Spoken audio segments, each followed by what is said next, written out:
So you can catch it, match it, stash it in the cabinet. Listen to the chorus while let Ivan scratch it. This is real hip hop, we aiming for a classic. And if we can't approach it, screw it, we'll attack it. Catch it, match it, stash it in the cabinet. Listen to the chorus while let Ivan.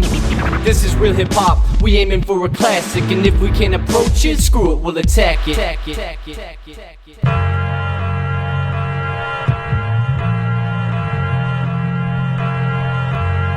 What you know about classic music?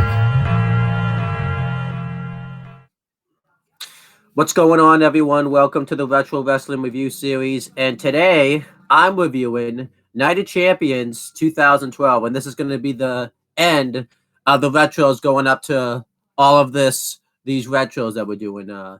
Like the TNA, I almost said Bound for Glory, but Battleground, Night of Champions, and AEW. This is going to be the end of all of those themed retros. We squeezed them all in. As the time of recording this, we tried to get this all done before we left for I left for North Carolina. I'm not used to doing videos by myself, especially retro, so there's going to be a lot of weed talk probably in the beginning. But yeah, I tried to squeeze these all in before I left for North Carolina, and as typical, we just managed to squeeze them all in at the last second. Unfortunately, I have to do Night of Champions alone. I'm all by myself just because it was the only way we can make it work. It was either that or we push it to tomorrow, and I would have had to do it from like the hotel, but I just do not trust the Wi-Fi in the hotel to do that. And I don't even know what time I would even get there, and I'd be too tired from traveling and stuff. So it's just easier to do it this way. Chris tried his best to make this work, but it was also Mother's Day yesterday, and I kind of told him last minute we would do a Night of Champions. So and he didn't remember which one it was. So it happens. So we're gonna do I'm doing Night of Champions 2012. I actually have it on DVD right here. It's right. This is the DVD. I don't know what it's gonna look like when you see this, because on my camera it's all backwards and it's like I'm looking into a mirror, so I don't even know what you guys are gonna see, if you're even gonna see the title or anything like that. It's gonna look kind of goofy, but yeah, this is the DVD for it. I actually didn't buy this DVD. I was actually at the pay-per-view live as it happened. We didn't do pre-sale, but we had known the pay-per-view was going live because we went to like Raw right before WrestleMania 28 when it was in the Garden, and my cousin and I, well, he wasn't my cousin at the time, but now he is, ended up they played the advertisement announcing what the next show was going to be, and it was going to be Night of Champions. And I don't think I'd ever been to a pay-per-view live. I think this was the first one. I had only done like Raw or SmackDown or technically ECW, since it was taped alongside SmackDown, and I did a few house shows and things like that. So this was like my first pay-per-view I attended live, which is pretty cool.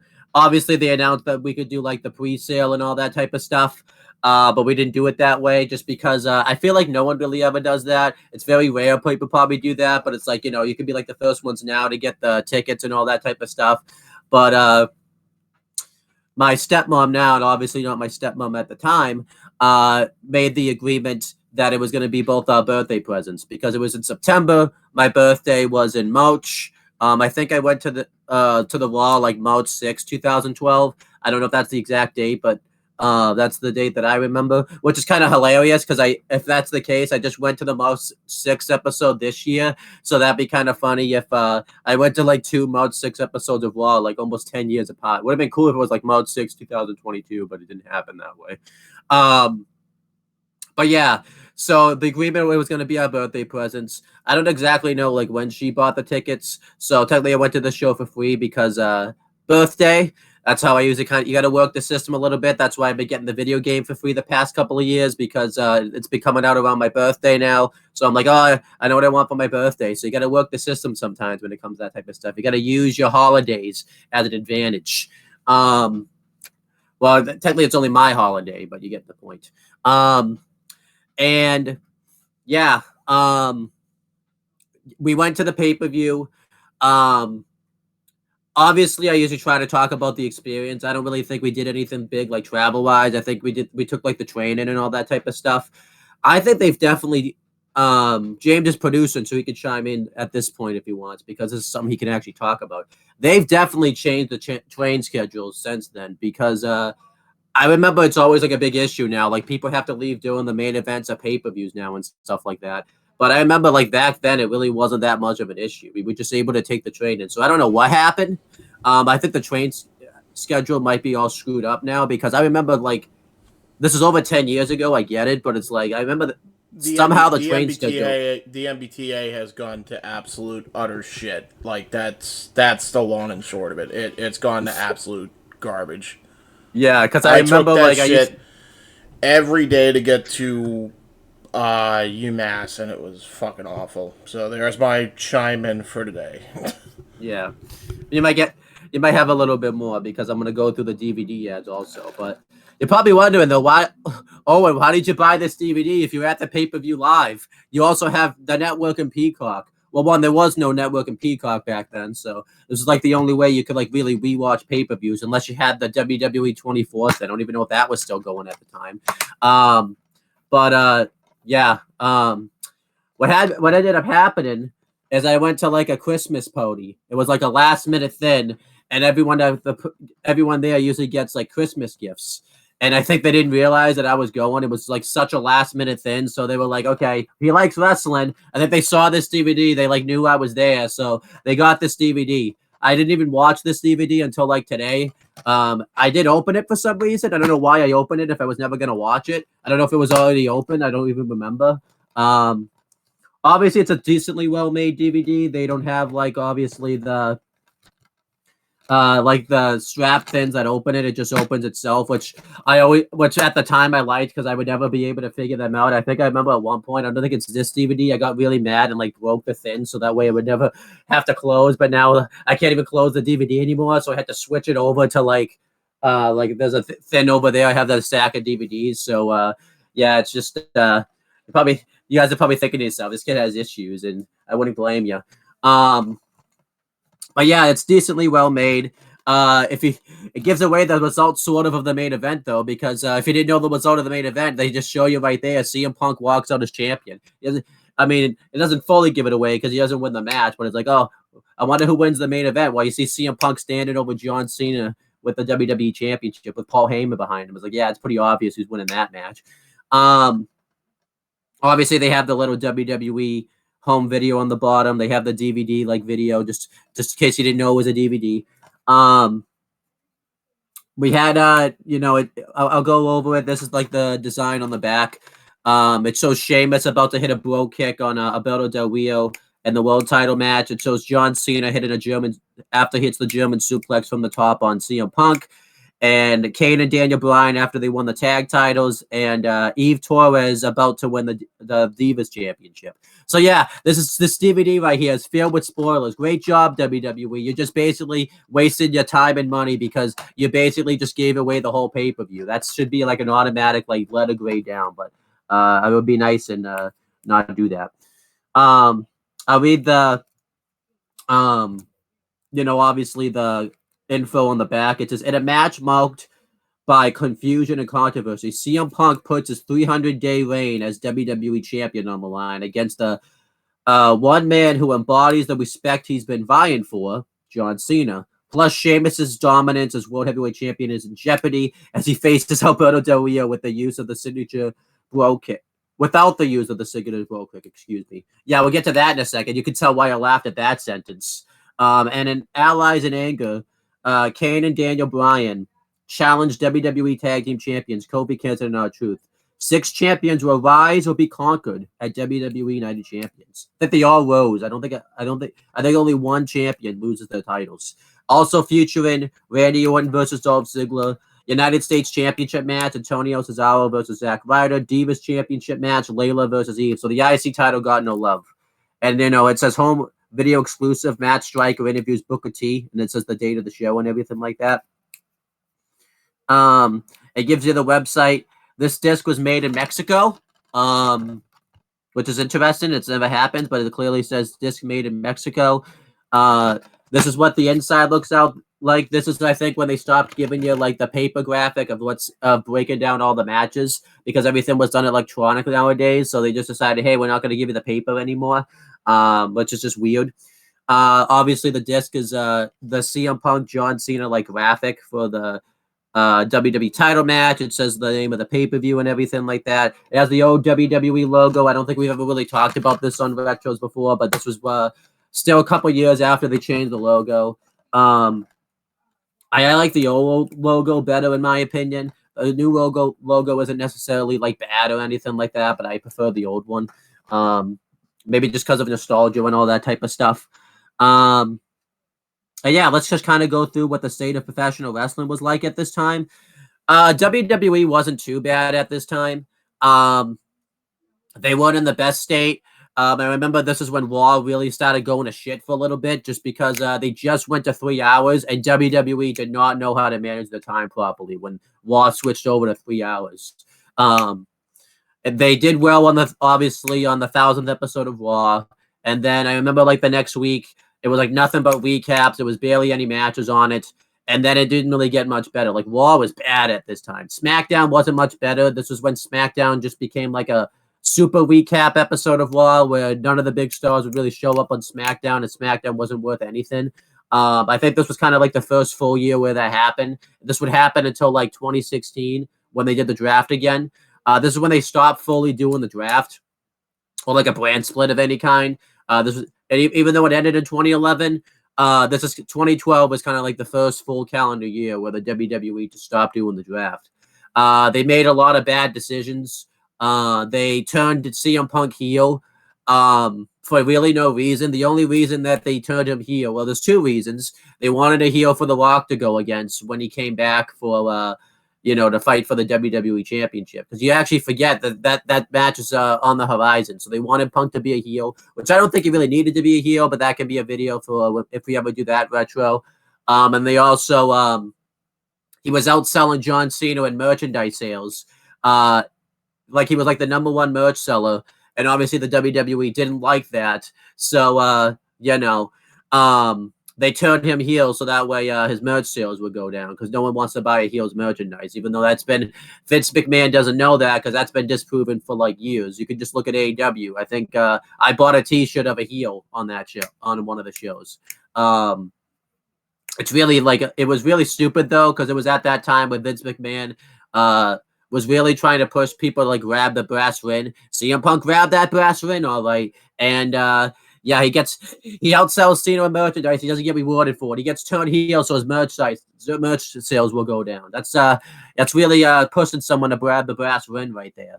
And then also this was at the time where even though CM Punk was a long-awaited champion, he like never main evented the pay-per-views. This is his first main event on a pay-per-view since December of 2011, which is just ridiculous.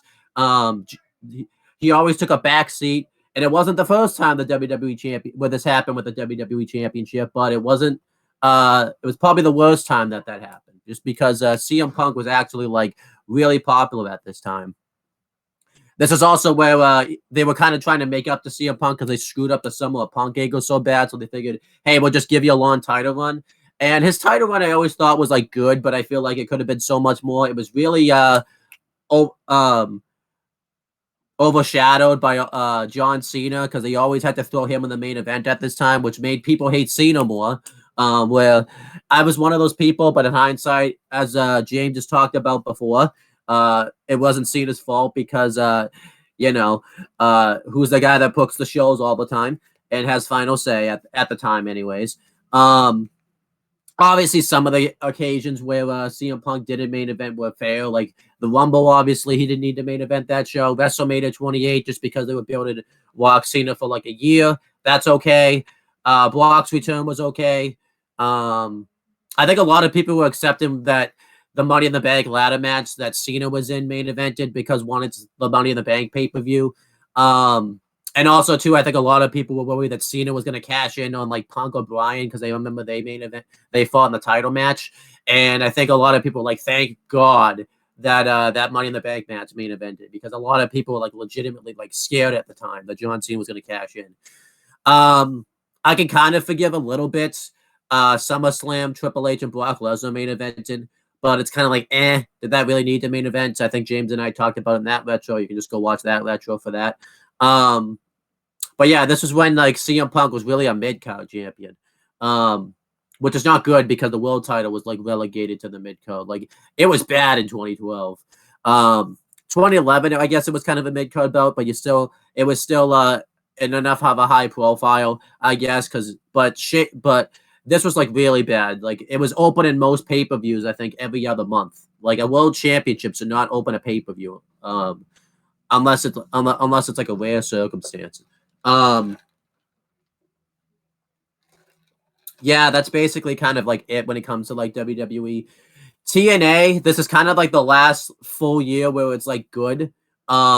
Even though they were making some bad decisions I didn't agree with. I don't think they happened yet. I'm pretty sure this is like right after they started dropping the ball with James Storm, because I think this is right after No Surrender 2012, where he didn't win the Bound for Glory series, and a lot of people were like really mad about it.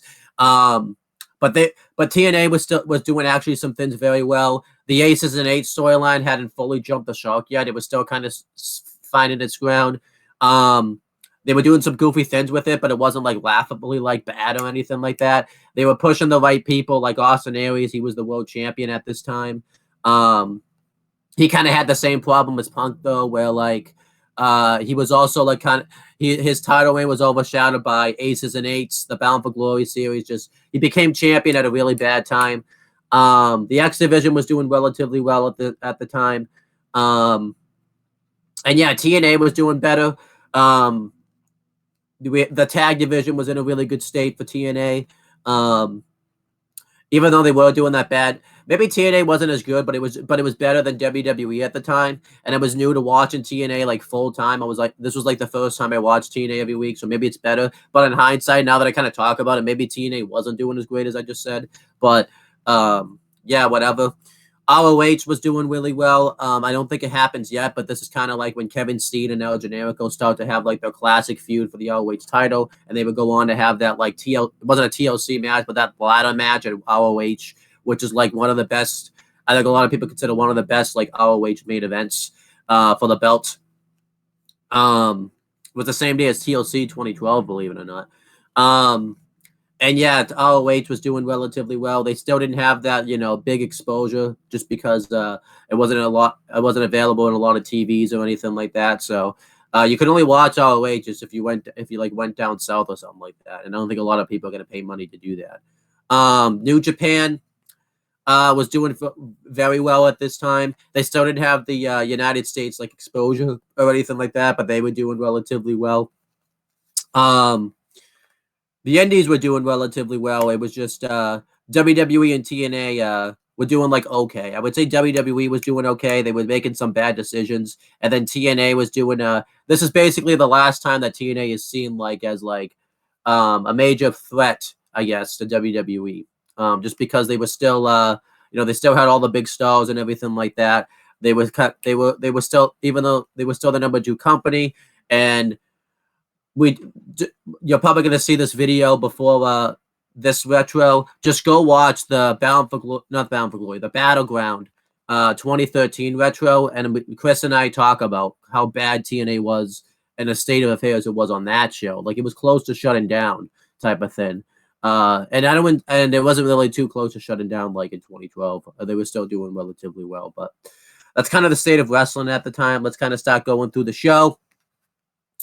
The show took place on September 16th, 2012. It took place in Boston, Massachusetts at TD Garden.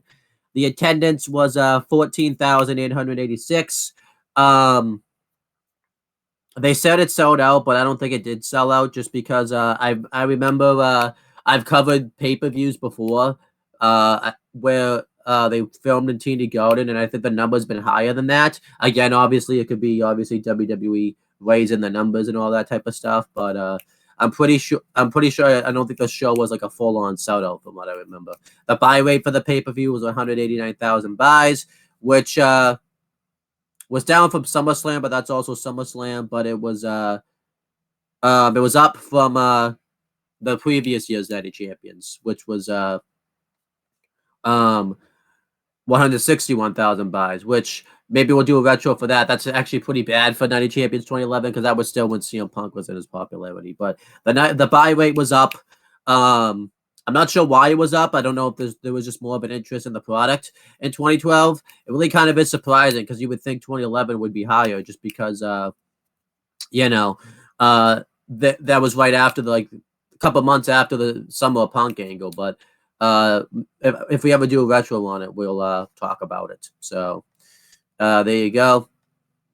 And yeah, we're gonna start off with the kickoff / pre-show. This is when they were new to doing the pre-show. It would just be a match. There was no panel yet or anything like that. They didn't make that change until WrestleMania 29. So it would just be the commentators going through like the matches and stuff like that. And yeah, it was cool stuff. The commentary team wasn't so cool. It was Matt Stryker and Scott Stanford. Matt Stryker obviously wasn't too bad here, but this is Scott Stanford. He was like really bad at this time. He wasn't like 2010 level where he was asking CM Punk if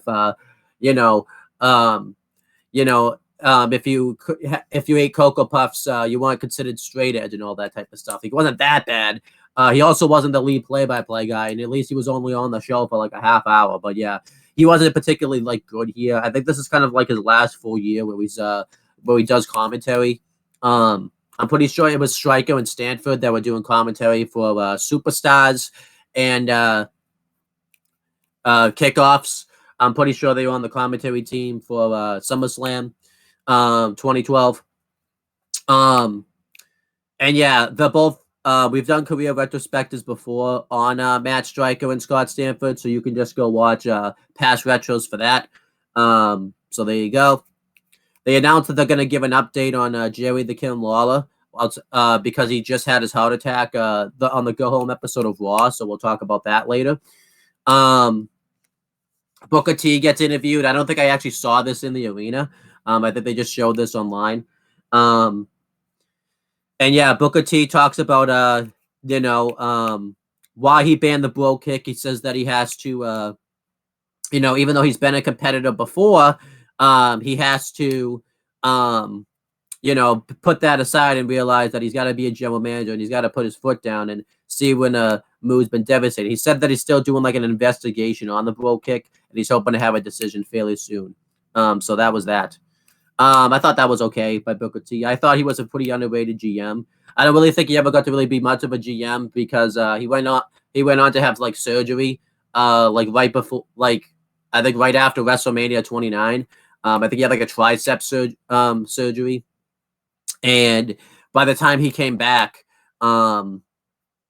he basically was fired as the GM, and then and then also too, like I think they were doing that Teddy Long Eve Torres storyline where they were struggling for power type of thing. So Booker T really didn't really get to be much of a GM. He actually could have been a good GM, but they just never really gave him much of an opportunity. Then it shows a video package for Antonio Cesaro. Basically just all of the stuff that he's done since he's been in the company, which is pretty good. They have like this like a Swedish woman narrate over it, which I don't think fits Cesaro, but it is what it is. But yeah, this at least Vince McMahon seemed like he was somewhat behind Cesaro here because they were doing mostly the right things with him. So there you go. Then we had a 16-man battle royal to determine the number one contender for the United States Championship. The participants in the battle royal were Zack Ryder, Tensai, Heath Slater, Michael McGillicuddy, Ted DiBiase Jr., Primo, Jinder Mahal, Epico, Justin Gabriel, Tyson Kidd, Brodus Clay, JTG, Drew McIntyre, Santino Marella, Titus O'Neil, Darren Young, and Tensai. Tensai was accompanied by Sakamoto, and Primo and Epico were accompanied by Rosa Mendez. Obviously, this was just a battle royal, a way to kind of get everybody on the show to build a number one contender for Antonio Cesaro's title. They were starting to kind of relatively use Cesaro fairly well at this time. He had just won the belt at SummerSlam, and he was looking like a pretty strong United States champion. He obviously he still wasn't fully connecting with the audience yet because a lot of people didn't know exactly who he was because he was only in like the developmental and ROH and all that type of stuff. And he I think a lot of people mainly knew him from his tag run with Chris Hero as the Kings of Wrestling. So and also too, they were just kind of putting him in a weird storyline that really wasn't helping him succeed. He was like the on-screen boyfriend of Oksana, and he was kind of doing that for a while. But I think his career kind of starts to turn around a little bit, and they had built up some nice challenges for him. On the Go Home episode of SmackDown, he gets confronted by like Brodus Clay and Tyson Kidd of all people. This is when I was getting like big into Tyson Kidd. I don't know why. It was just really random. I was like huge into Tyson Kidd. I think he started tag teaming with Justin Gabriel, and I was really liking that tag team. I'm probably one of the few people, but I was like the only one that like loved that tag team just because I thought they could have been something. They were actually starting to like connect as a tag team, but I'm pretty sure what happened is I think Tyson Kidd got hurt. Not hurt, but not bad, obviously, like later on, but I'm pretty sure he got injured. So they just never really did the tag team again. But I was really disappointed because they got to WrestleMania as like not tag champs, but they fought on the pre-show. They were the first pre-show match, and they wrestled in the tag team like title match. And I was like, wow, they were actually like a really good tag team. I was really wanting them to like break out as like a tag team, but it just never really worked out that way. Brodus Clay was still really annoying at this time. The Funkasaurus gimmick had really cooled off at this time. Brodus Clay, by the way, was accompanied by the Funkadactyls, which were Cameron and Naomi. Tensai stock in the company really went down. This is when he completely stopped doing the Lord Tensai like entrance. I didn't even know, but he comes out with Sakamoto here. I'm pretty sure Sakamoto is completely taken off TV after this. And then Drew McIntyre, I'll talk about his stock in the company really went down. He pretty much was losing matches regularly on TV, which everyone hated. This is right before 3MB forms. Heath Slater's stock in the company was relatively high at this time because this was right after he started doing the deal with the legends, where he would get beat up by a legend every week.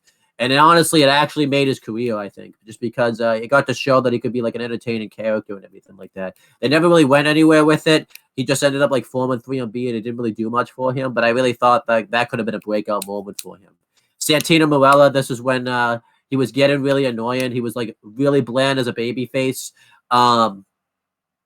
He was the United States champion and was just doing a bunch of comedy skits and never really defending the championship. So everyone was really happy, I think, when he lost the title. And this was Ted DiBiase Jr.'s return to TV. I'm pretty sure he had an injury right before this. And so, yeah, there was a lot of people that's actually left out of the Battle Royal that was significant to the company at the time. The Usos were left out of the Battle Royal, and I don't think they were injured or anything like that. Damian Sandow was left out of the Battle Royal, and he was like new to the company, but that was understandable. There was a lot of people that like you'd be surprised. Unico and Camacho were left out of the Battle Royal for no reason, and Ryback was left out of the Battle Royal because they were obviously trying to protect Ryback because he was like new to the company. Not new to the company, but new with this gimmick at the time as Ryback. So there you go. But that's that. Let's go through the match now. The match starts. Heath Slater is mouthing off to everybody, saying that he's the one-man band. He's going to win the Battle Royal, and everybody just works together and just eliminates Heath Slater. It was really funny. They always like to do that once in a Battle Royal, so I like the fact that Heath Slater was chosen because this was when he was just the punching bag at the time, and he made the most out of it. And then it's just kind of like a typical Battle Royal. You see like eliminations happen. Matt Stryker was saying that Michael McGillicuddy is going to be like a dark horse pick to win the Battle Royal, and he gets eliminated, and you don't even see his elimination like happen on camera, like you don't even know about it until Matt Stryker points it out, which is just really hilarious, but also sad. This is when Michael McGillicuddy had like the theme song I actually liked this theme song. So yeah, going through other eliminations and stuff that happened. Tensai, not Lord Tensai anymore, and Brodus Clay, they tease a face-off, and Santino Marella tries to run at them and do like a clothesline, but he just falls to the ground and just decides, yeah, you guys can just fight now. I'm not going to get my ass kicked here. So they fight for a little bit. Eventually, all the superstars work together. I think it's like Drew McIntyre and Jinder Mahal work together to completely take out Brodus Clay, which I thought was kind of cool, considering the fact that it leads to the formation of 3MB and that type of thing.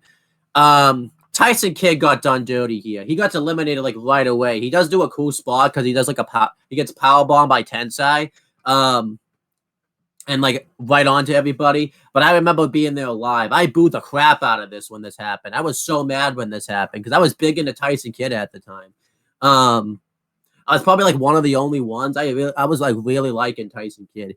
Sometimes that just happens. Sometimes I'll just get really into someone that like no one else is into. I think too because I was watching Superstars at the time, and Tyson Kidd was putting on like clinics on Superstars, so maybe that was like the reasons. I remember like I don't think it's this year, but I remember he has like a classic title like match. I think it's with Trent Beretta. He was like putting on clinics with Trent Beretta. Tyson Kidd was like what? Weirdly enough, he was like one of my favorites on the roster at the time. I think a lot of people like you like Tyson Kidd, but like all of a sudden, like yeah, it's just really weird. But yeah, I booed the crap out of this when he got eliminated. And then Santino Marella pops up at one point and he hits the Cobra onto Jinder Mahal and Tensai sold the Cobra, which was really goofy because it's like this big athletic superstar that's meant to be a dominant person, and he's selling the Cobra. That was really goofy. And Santino Marella forgets the rules and goes for pinfalls, and this causes him to get eliminated. I think he got eliminated by Darren Young. The Primetime Players had just lost their push as a tag team. I think James and I have talked about this, but this is right when they lost AW. So Vince pretty much lost interest in them. They were never the same ever again, really. Drew McIntyre gets eliminated. It's a pretty unworthy elimination, which is kind of sad because he was like meant to be like the next big thing. Eventually, it's down to the Primetime Players, Tensai, and Zack Ryder. The Primetime Players work together to take out Ryder. Eventually, Zack Ryder mounts a comeback. He eliminates the Primetime Players out of nowhere, and then he goes for the Rough Rider onto Tensai, and he nearly turned it into a power bomb, but Zack Ryder hits a Hurricane Rana, eliminates Tensai, and Zack Ryder wins the Battle Royal. I was really happy about this when I did see it live, even though I wanted Tyson Kidd to win. And I thought that match with Tyson Kidd and Cesaro would have been like a classic match at the pay-per-view. But I was still happy with Zack Ryder because this is when they were really burying Zack Ryder at the time. I didn't hear it obviously live because you can't hear the commentary. But Matt Stryker, you could just definitely tell, was being fed lines by Vince McMahon to really bury Zack Ryder here. It didn't even make any sense because he wasn't even like a heel commentator, but he was just burying Zack Ryder. And you could just tell that Vince was feeding him lines to do so. And yeah, he was still relatively over. Not obviously as over as before he won the belt, but he was really over. I think too because this is the pay-per-view where he comes out and like attacks. Because I think I remember. Oh no, I wasn't at Survivor Series, but I remember it was like the go home episode of Survivor Series. He comes out and does something big. I remember, and everyone was like wanting Zack Ryder. So we still had the love for Zack Ryder and everything like that. So Zack Ryder wins the Battle Royal. I give the Battle Royal like 2 stars, I think. Because it's a 5-minute Battle Royal. Like, how do you have a Battle Royal only last 5 minutes? That doesn't even make sense. And there's no excuses for that because they decided to take up time for the pre-show to show video package of the pay-per-view that you're going to see on the pay-per-view anyways. and waste time to interview and Booker T that didn't even need to happen on this show. So there was no reason this battle royal shouldn't have gone on. Everybody got an entrance, which I didn't really have an issue with, but this battle royal should have been longer than 5 minutes. Like, that's ridiculous. I think that's why Tyson Kidd gets done so dirty here. Then it shows an ad for the WWE app. This is when the app was new at the time. So you could do all these things on the app, like Raw Active, where you could watch Raw during the commercials and things like that. There was like an interactive thing where you could, if you had your Twitter account linked to it, you could do like basically what like the Reddit chats are now and slash the Facebook chats are now, with the wrestling community. You could get tickets early and all that type of stuff. Obviously, this didn't really carry over. The app was pretty decently cool, but yeah, this didn't really carry over too much. Then Josh Matthews is backstage, and he's trying to get a word with CM Punk over his title match with John Cena, and CM Punk's not coming out. And Paul Heyman walks by, and this is when Paul Heyman and CM Punk just became a unit on screen, and Josh Matthews says, "Can I ask you about CM Punk's preparations for the WWE title match?" And Paul Heyman then just says, the correct way to phrase that is, "May I ask you?" And then he says, "You just did." And then he just goes into the locker room and just, goes to chat with CM Punk. Like, this was great Paul Heyman right here. I love this. So obviously it makes sense that this would happen, considering the fact that, you don't want to give away your strategy doing it before a big title match or anything like that. So that was good. I thought this was a pretty decent pre-show. I would have liked to have had the Battle Royal just last the whole pre-show. You could have definitely done the Heyman thing. I think you could have still fit that in there, but you didn't need to show a video package for the 2 world title matches. That was a waste of time, especially, too, because it took up time from the Battle Royal. We've done career retrospectives for about everybody in the Battle Royal. The only people that we haven't done, I'm pretty sure we've done Epico. I was trying to find him before we get on here. But you could just take Primo's career retrospective and just plant it on Epico because they've been inseparable since then. And then as for Sakamoto, this would be basically his last appearance on screen. I'm pretty sure he's like taken off TV shortly after this. I think he's sent back down to NXT, and he doesn't really do much there. He gets released later on. Then eventually he went back to Wrestle 1. He was on TNA Bound for Glory in 2014 when they did like that partnership show that was really bad. And he got his ass kicked by MVP. And then he wrestled for Wrestle 1. His contract expired in 2016 and basically became a freelancer. So I don't know if he's still wrestling to this day because they don't really go into too much detail about it, but that's that. And I think that's everybody on the show. I think we've done a career retrospective at one time or another for everybody at the pay-per-view. But I will definitely, obviously, just tell you if we haven't. But then we had the show itself. It has a great intro showing the past champions of the WWE and kind of the lineage of the titles, and talk about how all champions are going to have to really go through hardships and struggles to keep their championships. It was really good. It showed like a lot of the classic champions from back in the day. The set was pretty cool, I guess I should talk about. It basically was, it had this banner, and it had like the ceremony thing on the stage, and there was like these flags of all the championships. And anytime it was like that titles match, so if it was the U.S. title match, they would zoom in on the U.S. championship. I think people started to hate this set because anytime Night of Champions came out, they never changed the set. There's at one point where I'm pretty sure it was 08. I just saw this because Pulse Fun Known did a list on it, where the ECW title was like they were so lazy to change the banner, they just slapped on the ECW like logo onto the Cruiserweight Championship banner because they did it like Vengeance 2007. So that's just lazy right there. Obviously, they would change that. But yeah, you can make the argument this is kind of when WWE was getting lazy with their sets because they did the same set every year for Night of Champions. So there you go. This is the first time that I have to do a background on the commentary because the commentary team changes very quickly before Night of Champions. So Michael Cole is by himself at first. And let's talk about why. Because on the Go Home episode of Raw, Jerry the King Lawler had his heart attack. So they basically give you an update on what happened with Jerry the King Lawler. Jerry the King Lawler had his heart attack on the Go Home episode of Raw. Obviously, everybody knows the story, but I'll just say it real quick. It took him, I think, like 15 minutes to perform CPR and finally get like his heart going again and all that type of stuff. He was in the hospital, I think, all week. And Michael Cole talked about how he was like obviously very close with Jerry Lawler. He was like FaceTime, and I don't think the FaceTime was a thing back then, but he was calling him on the phone and everything like that. And Lawler got like his sense of humor back, and he said that he was the brunt of all the jokes.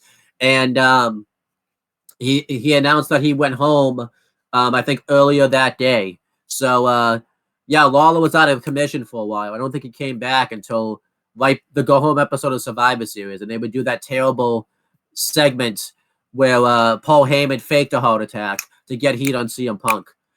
They were just pretty much trying anything that they could to get people to boo CM Punk, but it was just not going to happen. I think they gave up eventually when they did things like make fun of Paul Bear's death and make fun of David Lawler's heart attack. And I think Vince finally had no choice but to turn him back babyface because no matter what he did, no one was going to boo Punk.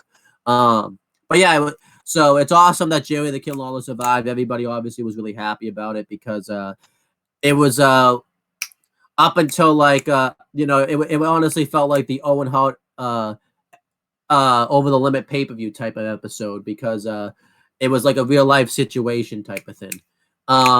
It basically, I hate to say this, the one good thing about Jerry Lawler's heart attack is we finally got Cole to go back babyface because Cole pretty much couldn't be a heel anymore because he had to be the one to give the updates on Jerry Lawler, like as it was going and everything like that, like as it was going on. So pretty much Cole had to turn back babyface, which he transitioned back into really nicely. Unfortunately, he couldn't get the audience behind him overnight because he had been a heel for so long that it only took, as James and I have talked about before, Pat McAfee finally coming in, and people started liking Cole again and all that type of stuff. And then obviously Triple H taking over.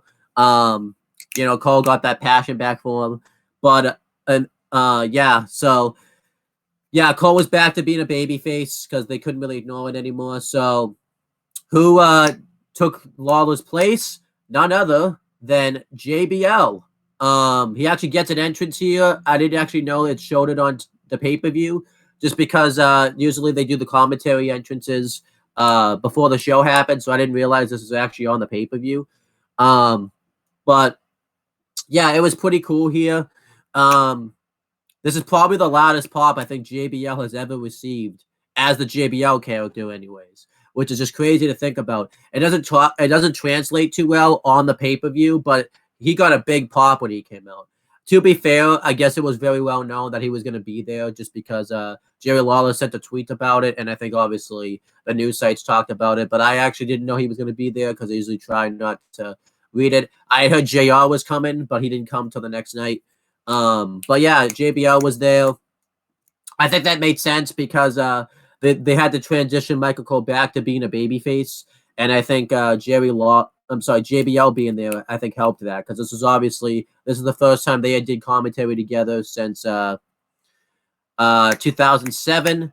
I know technically they did various stints on commentary where JBL would be like a guest commentator when he was wrestling, but this is the first time where they do like a full show together since 2007. So that was that.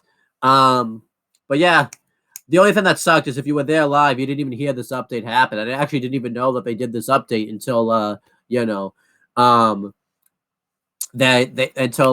watched the show last night. So yeah, it was just insane. But yeah, before I go through the event, let me go through kind of the other people that were there. So the Spanish commentators were Carlos Cabrera and Marcelo Rodriguez.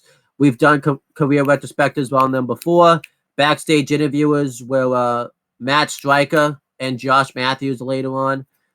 Ring announcers were Lillian Garcia and Justin Roberts. They switched off when they did ring announcing together. I think Justin Roberts was meant to do all like the matches that were built up on Raw, and Lillian Garcia did all the matches that were built up on SmackDown. The referees were Mike Chioda, Charles Robertson, Jack Doan, Scott Onson, and Chad Patton. we've done career retrospectives on all these people at one point or another, so we don't need to do them again. And yeah, so we have the first match on the show. It's a fatal four-way match for the Intercontinental Championship. It was The Miz defending against Cody Rhodes, Rey Mysterio, and Sin Cara. I guess I should talk about how well Michael Cole and JBL did on commentary since it was the first time together. They did pretty well on commentary, I think, because JBL was very fresh at the time. And it was really cool because he was mentioning like a lot of things that like you really wouldn't hear mentioned at the time in WWE. He was mentioned like anytime somebody came on, he would mention that they would be like a former AAA champion or like New Japan world champion and all that type of stuff. And I think at one point Vince yells at him for it because there's this one point where it's just complete silence. And you can just tell Vince is in his ear telling him, yeah, don't mention the other pay-per-views and all that type of stuff. But, you know, I think JBL really didn't care because I don't think he was meant to be signed right away. So he was just kind of saying whatever he wanted. He was obviously being respectable, but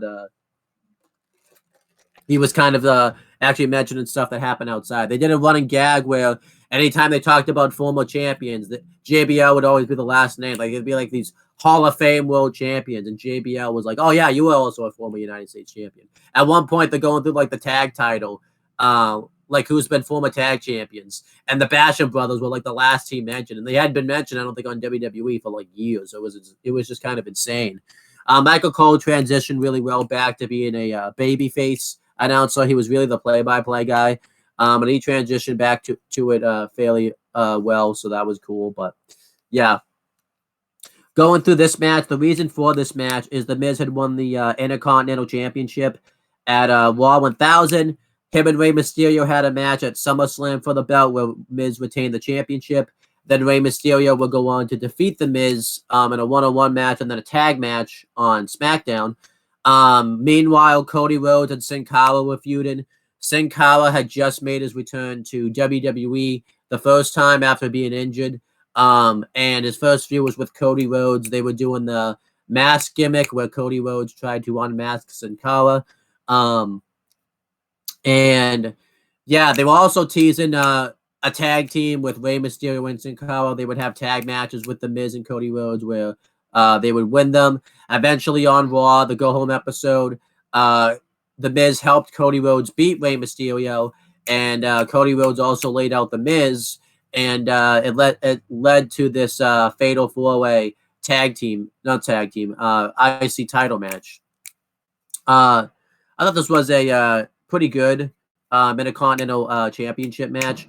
It starts out kind of as like a tornado tag match where The Miz goes after Rey and Cody goes after Sin Cara because they're the ones that are kind of feuding and infighting here. Eventually, Rey and Sin Cara fight them off.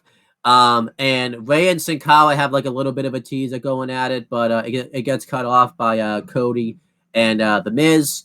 They attack them, and eventually Rey and Sin Cara fight them off. They hit really cool dives onto Miz and Cody. At one point, this was a little bit of a botch here.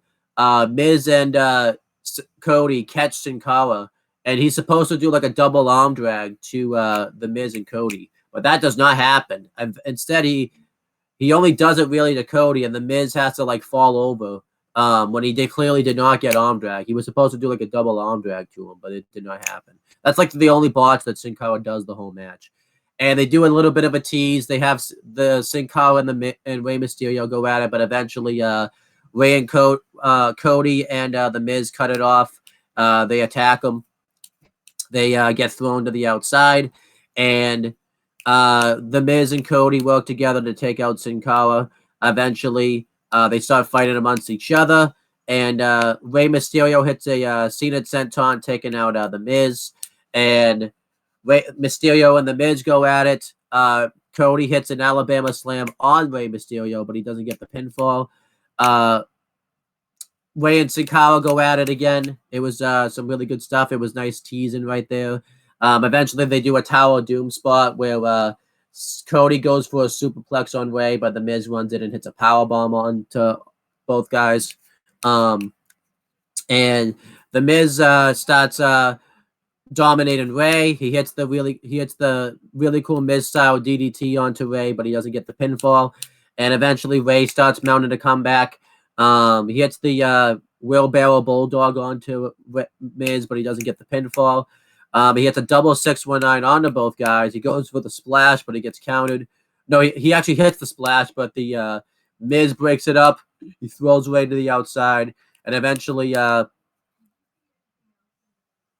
Cody tries to take the mask off of Sin Cara, but Sin Cara fights out of it, and Sin Cara fights back. He puts the Ray assists Cody, but eventually Cody throws Ray out to the floor, and he takes a really hard bump on his ribs, and then eventually Cody Sin Cara fights back. He puts the mask on. He goes to put the mask on Cody, but instead he puts the mask on the Miz, and during this Cody attacks Sin Cara, and the Miz on instinct hits the Skull Crusher finale on Cody, and he gets the pin on Cody, and the Miz retains the Intercontinental Championship. This was a pretty good fatal four-way match here. I give it 3.25 stars. It has that typical problem with four-way matches where they don't really do any four-way stuff. It's kind of like two guys at a time going at it. It was really a triple threat match, so they never really did any four-way stuff with each other. And a lot of the match was like a tag match, tornado tag match, really. So the good thing is they kept Rey Mysterio and Sin Cara away from each other because I think they wanted to do a match with them at WrestleMania 28. But I'm pretty sure Sin Cara and Rey both get injured. That's not 28. I'm sorry, 29. But I'm pretty sure Rey and Sin Cara both got injured, and they couldn't do the match. So that sucks. Sin Cara, Mystico was meant to be the next Rey Mysterio, but it never materialized. WWE wanted him to work the WWE style, and he refused to. He didn't want to learn English, and he wanted to work his style. And you could kind of see both perspectives on that. You could kind of understand WWE's thinking, but you could also understand Sin Cara's thinking. I really wish they could have kind of worked it out. But that's why Sin Cara's matches will always filled with botches because of that reason. He wasn't used to the style. This really sucks because it was like Triple H. Like Triple H's like first big signing to WWE was Sin Cara. And yeah, it's very much cursed. This is when he was just botching and just he was getting injured all the time. So eventually they just got rid of Mystico and they replaced him with the new Sin Cara, the Unico version of him. And I think we've done a career retrospective of him. But now Mystico, he's back in Mexico and he's been doing that ever since. He's worked various New Japan and AAA powdered promotions and stuff. So there you go. But yeah, pretty good match here. I give it 3.25 stars, and we've done career retrospectives on everybody else. Then the primetime players and Eve Torres are backstage, and the primetime players are complaining to Eve that they were robbed out of their tag title match, and Eve is trying to listen to the complaint, but then the doctor comes over and tells Eve that there's a commotion going on, and Caitlin's laid out backstage, and it looks like she's been attacked by somebody. She gets told that somebody hit her from behind in the knee. So Eve tells her that she's gonna have to go get medical attention. And Caitlin's worried because she has to have a Divas title match. And Eve's like, well, yeah, we're gonna have to just postpone the match. You're gonna have to do this another time. And eventually, the doctor and Caitlin and stuff, Eve helped Caitlin to the medical facility. I'll just do the quick breakdown of this now. The reason this is happening is because there was a battle royal to determine the number one contender to Layla's Divas title. Eve was meant to win the battle royal, but she slipped off the apron and got eliminated by accident. So Caitlyn won the battle royal. And to WWE's credit, they actually booked around it pretty well because they had Eve, she was at the time the assistant to Booker T and Teddy Long, and she was acting like a fake baby face, pretty much. She would pretend to have some good sportsmanship, where she would raise both competitors' hands and everything like that. And eventually, it led to this happening, where she was mysteriously attacked. But everyone kind of knew she was being a fake baby face. And yeah, Eve was probably the best person on the roster at the time. To be fair, there wasn't really a lot of good ones, but she was actually the only one other than AJ Lee that had like a character in the business and stuff like that. It was actually doing like relatively well. I thought WWE really, you know, I thought they were able to really scramble and come up with a pretty decent storyline here. It lasts too long, and they never really do much with it after this show. But it is what it is. This was kind of. I feel like too there was slim pickings because this was at the time where the Divas were just getting no time. So the fact that there was actually a storyline for the Divas division was a nice change of pace. Then we had the next match. It was a WWE Tag Team Championship match. It was Kofi Kingston and R-Truth defending against Daniel Bryan and Kane. This was an awesome story here. Daniel Bryan and Kane had both been in past relationships before with AJ Lee, who became the Raw general manager, and they were very much infighting with each other. Daniel Bryan nearly married AJ Lee, and eventually it led to AJ Lee becoming the general manager of Raw. And Daniel Bryan was sent to have a medical evaluation, and he was seen as mentally unstable. So they led to a match between Daniel Bryan and Kane at SummerSlam, where Daniel Bryan won via fluke roll-up, and eventually Kane just blew a gasket.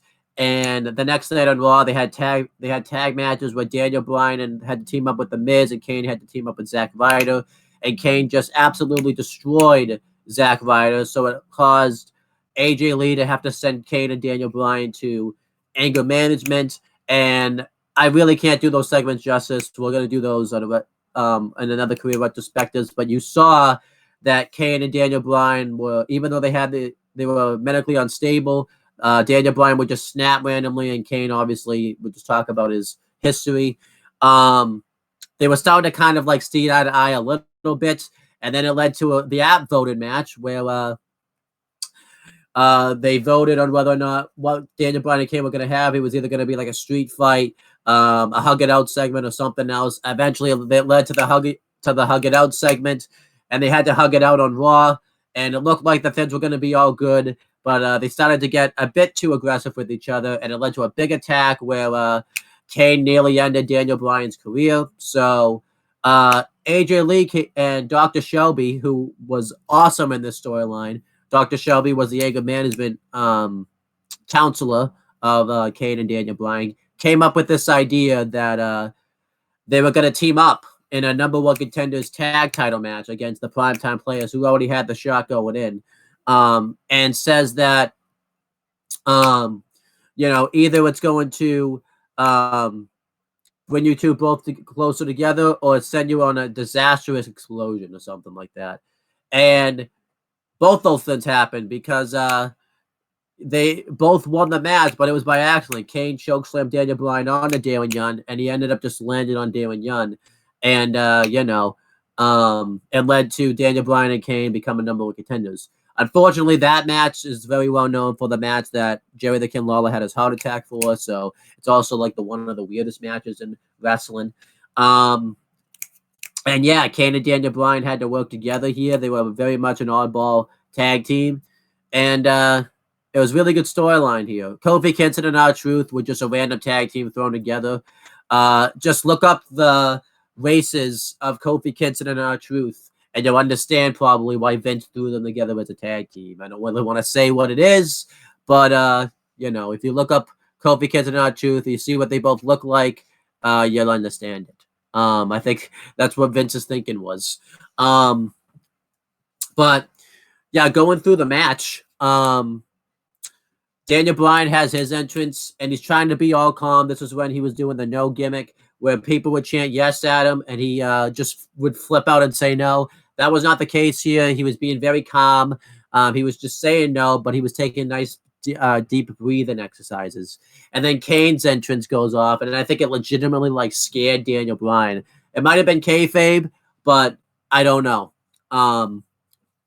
And Kofi Kingston and R-Truth have their entrance. Their Titantron was just, both their Titantrons just meshed together. It was really bad. And Kane offers to start the match after some infighting, and eventually Bryan agrees to it. And Kane and R-Truth hit some quick offense, taking out Kane. Eventually, Daniel Bryan tags himself in and is upset with Kane that he's just getting his ass kicked pretty much. So he goes off, and eventually He gets taken out by R-Truth, and they start going at it with each other. Eventually, Kane tagged himself back in, and Kane and dominates R-Truth. Kane and Bryan do anyways. They completely destroy him. Eventually, Kane goes to Irish Whip Daniel Bryan, and Bryan goes for a drop kick, but R-Truth moves out of the way. Bryan's upset about this, and it leads to Kane and Daniel Bryan nearly exploding, and they eventually hug it out. I remember the crowd when I was there live went crazy for this, and Truth nearly makes the tag to Kofi, but he's unable to. Eventually, he does get the hot tag on Kofi, and he starts going off on Bryan. Hits some really good moves on him. He hits a really good DDT onto Bryan, but he kicks out of it. And Kofi goes for the Trouble in Paradise, but Kane pulls Bryan out of the ring. Bryan gets upset about this, but Kane points out the fact that that he was nearly going to get Trouble in Paradise. So Kofi hits a missile drop kick onto Kane, and he hits a flip dive onto both people, which was cool. And then eventually he goes for some type of a crossbody, but Bryan turns it into the no-lock. Truth breaks it up.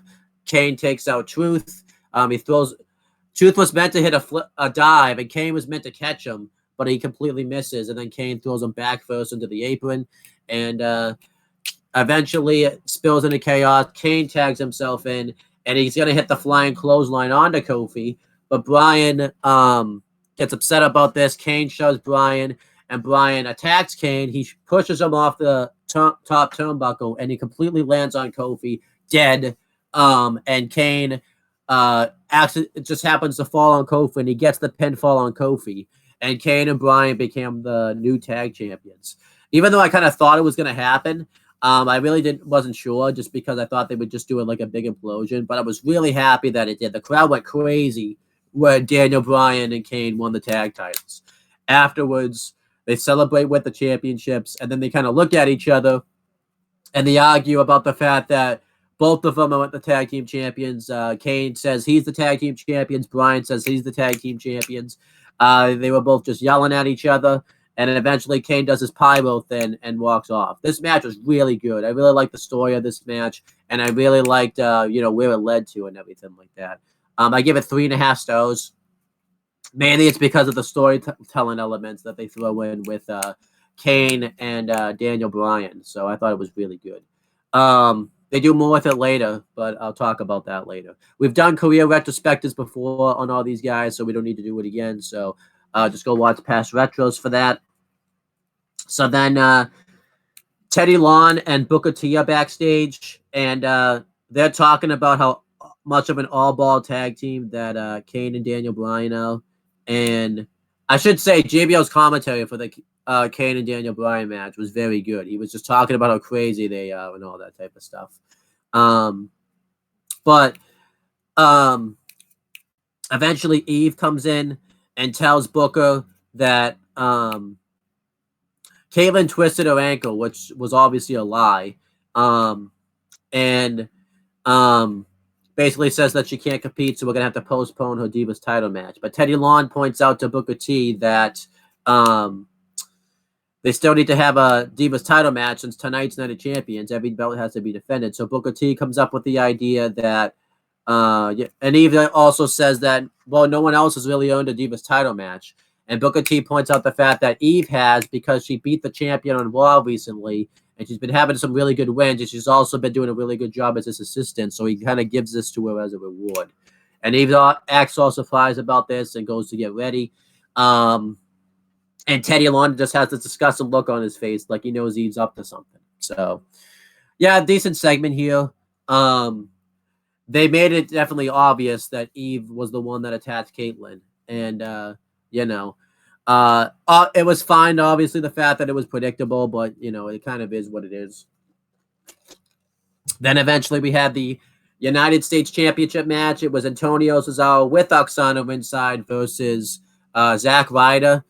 Again, Cesaro was very new to the main roster at this time. He was doing relatively well, but kind of knowing this was my first exposure to Antonio Cesaro, but kind of knowing him more, they really could have given him something more to succeed. I don't know if they necessarily should have called him up as a heel. He probably should have been like a machine, like babyface that was like really good, because I feel like he would have connected more like that way. But he's still like this heel gimmick. I don't necessarily think was bad. It was typical "I Hate America" type of gimmick. I never really liked the pairing with him and Oksana. I really just didn't really think that really worked all that well for Cesaro. And they make that change relatively quickly. Like, I'm pretty sure right after this, he ditches Oksana and goes off on his own.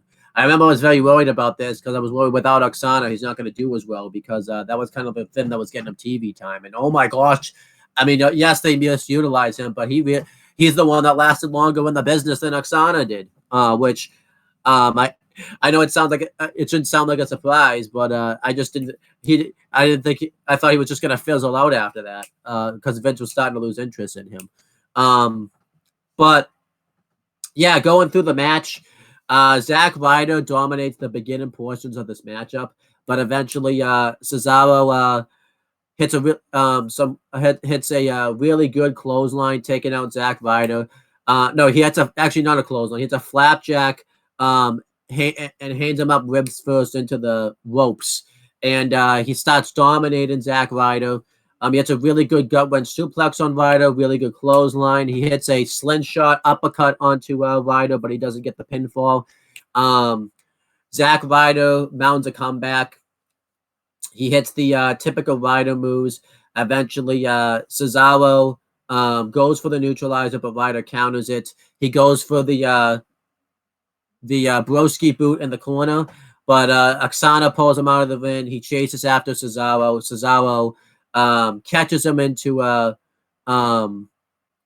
he hangs him up on the ropes, and he hits the neutralizer on him for the win. And Antonio Cesaro retains the United States Championship. This was a good match here. I give it 3 stars. They didn't get a lot of time, but I thought with the time that they had, they made the most out of it.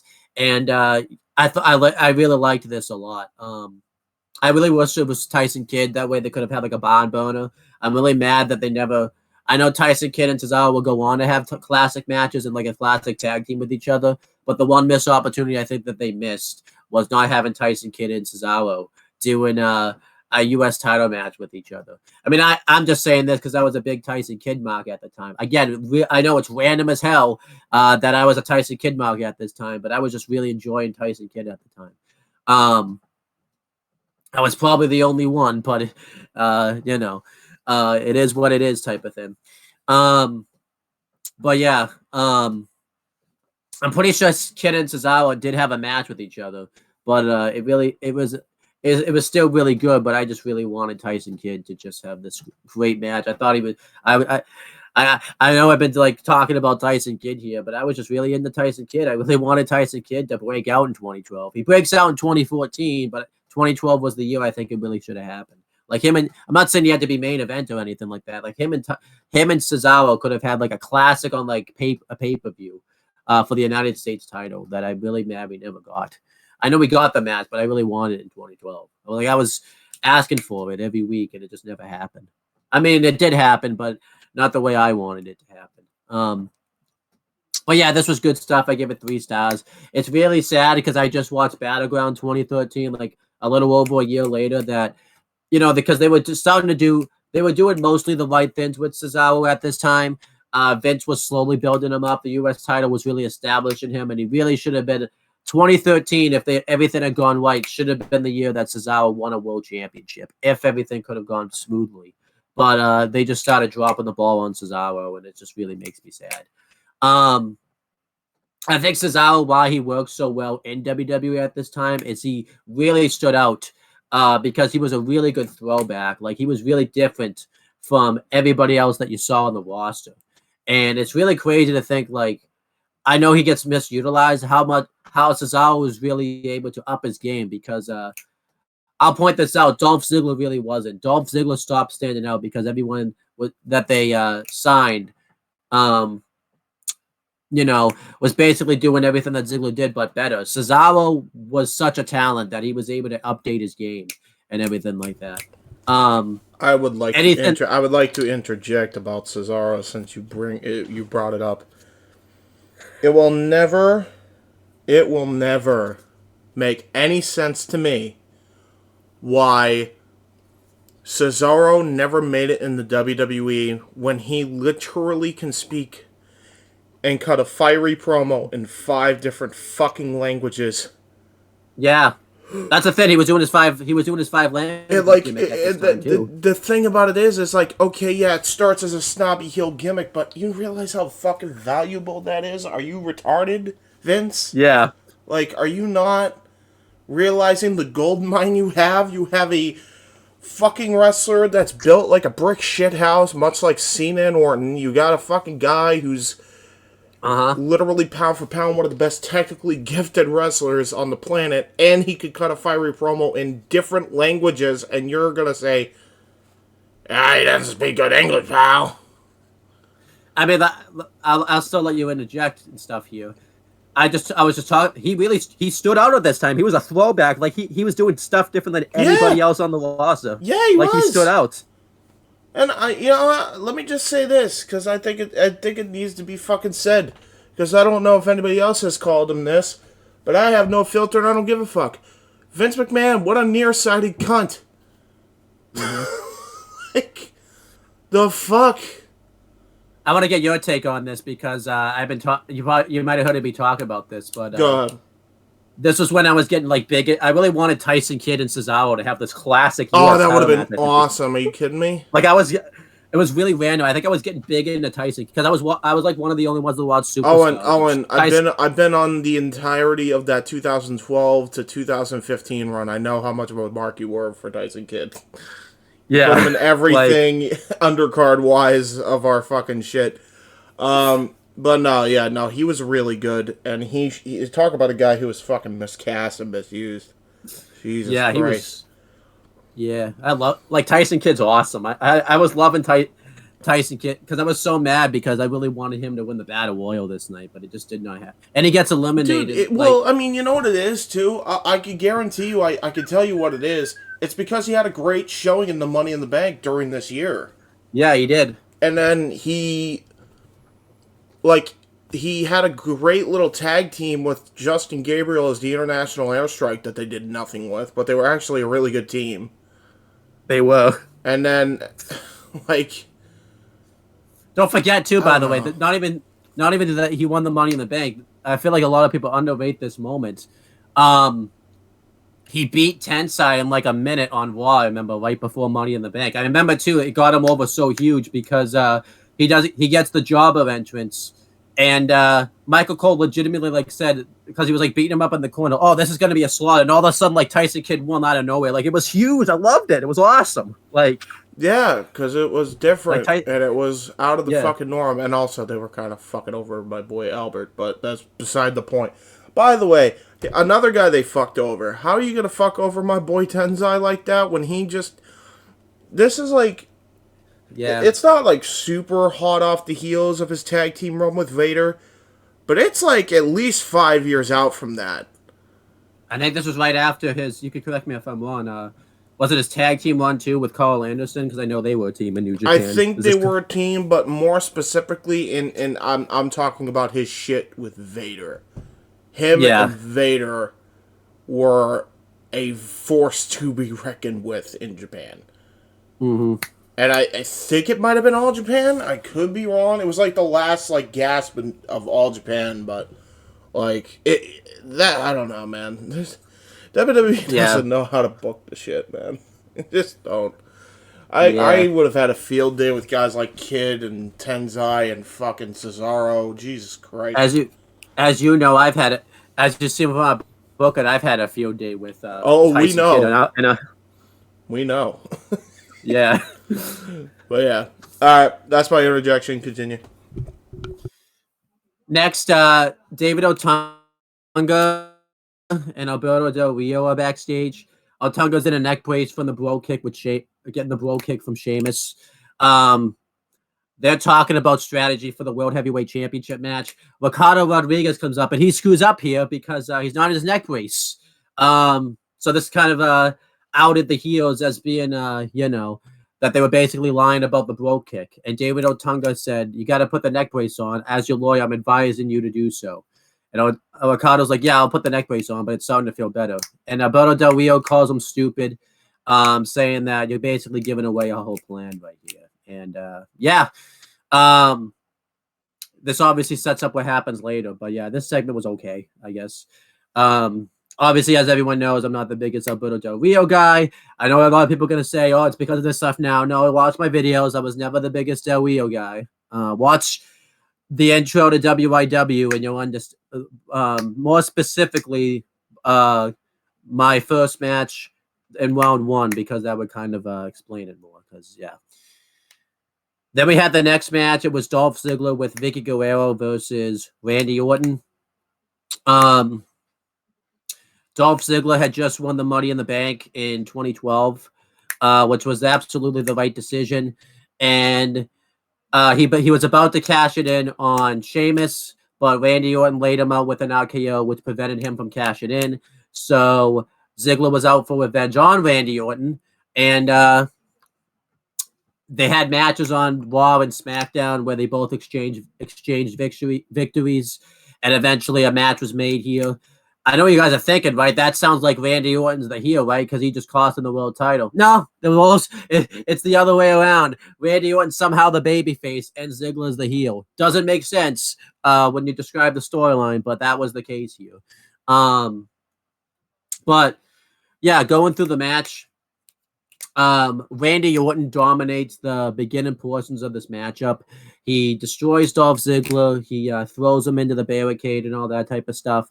Then eventually Ziggler takes out Randy Orton's shoulder. He hits a really good drop kick onto Randy Orton.